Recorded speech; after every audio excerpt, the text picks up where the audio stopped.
Let's take a look at leadership. There's a wide spectrum of definitions of leadership.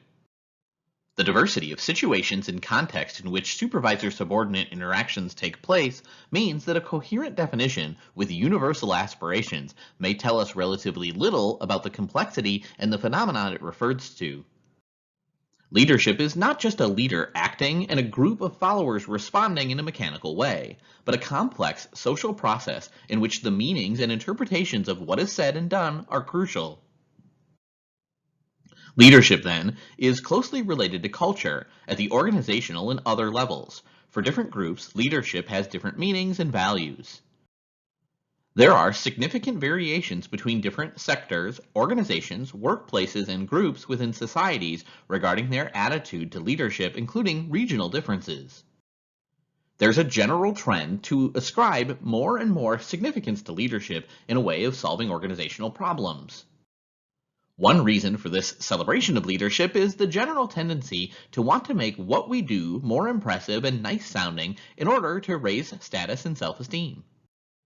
How people talk, in other ways, express sentiments about leaders and leadership indicates wider cultural patterns on human nature, social relations, hierarchies, power, and so on.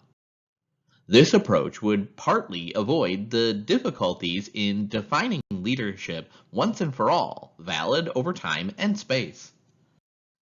Frequently, leadership is given a very broad meaning and includes most everything that a manager does. But managers clearly do much more than engage in leadership. Actually, with a precise and constructed or constrained view on leadership, it may be well that leadership only happens occasionally. There's a distinction between management and leadership. Managers rely on their formal position and work with bureaucratic processes such as planning, budgeting, organizing, and controlling. Leaders rely on their personal abilities, work with visions, agendas, and coalition building, and mainly through non-coercive means affects people's feelings and thinking. Managers can be merely managers or can also be leaders. It's common for top managers to be described as leaders by their subordinates and others, while managers at lower levels are seldom viewed as worthy of that label. This is not so much a matter of personal attributes as of culture. The formal social position makes people interpret and relate to the position holder in a specific way. Cultural values and expectations determine and constrain the chances of people emerging as leaders. In practice, managers frequently, to some extent, rely on plans. They coordinate and control and use bureaucratic means, but they also try to create commitment or at least acceptance for plans, rules, goals, and instruction. Managers affect thinking and feeling in connection to managing specific tasks and goals, thus making leadership and management difficult to differentiate. Nevertheless, leadership is not productively used if it's supposed to cover everything that managers do. Understanding of these issues within various groups illustrates the distinctions between management and leadership. Leadership has traditionally been described in terms of the traits of leaders or as a particular behavioral style. Occasionally, the need for a situation-dependent leadership style has been suggested. It's more fruitful to see leadership as an act or a set of acts within a social process. This allows for a more open view. It also encourages one to pay attention to the meanings of all the people involved. It's not always clear if a particular act performed by a manager or someone else is productively described as leadership or not. An understanding of leadership calls for consideration of not only the behavior involved, but also the ideas and intentions. The relationship between leadership and culture is complex. Leadership is a culture-influencing activity. This does not necessarily mean that leadership creates or drastically changes culture, only that leadership is a cultural manifestation influencing others, such as shared understanding of objectives.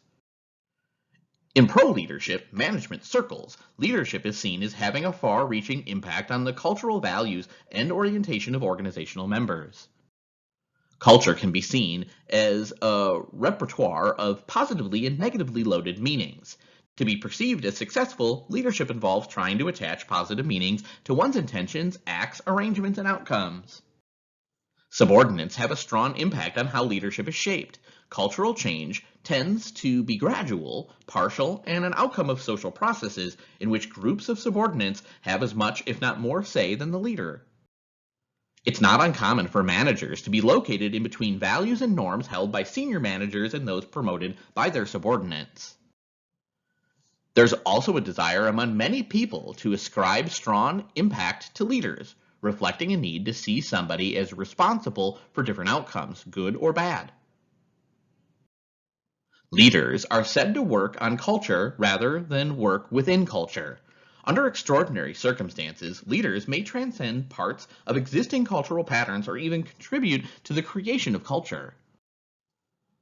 A precondition for changing culture is to connect to it.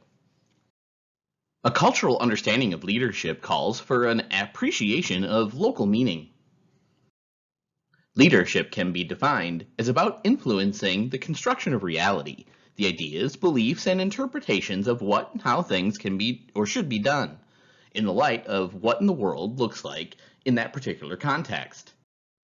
An understanding of leadership calls for a nuanced interpretation of the interaction between superior and subordinate, but many researchers suggest a distinction between manager and leader. The leader supposedly exercises an influence through the heads, hearts, and values of people. However, managers always, or in some way or another, manage culture. Even strongly bureaucratic and number-crunching managers, not having management of meaning in mind, reinforce rule and measurement-focused cultures and thus affect thinking, feeling, and values. If one wants to understand leadership, it's a good idea to put less emphasis on the leader and what he or she does and more on how people relate and respond to managers' actions. Where powerful leadership appears to have a strong impact on the radical transformation of culture, it's often viewed as charismatic leadership being in operation. New ideas and initiatives are more likely to succeed if they are broadly in line with the dominant values and understandings. Managers may more or less intentionally, more or less skillfully act as cultural engineers. Recognizing that there are exceptions, leaders are normally better understood as transmitters than as masters of culture.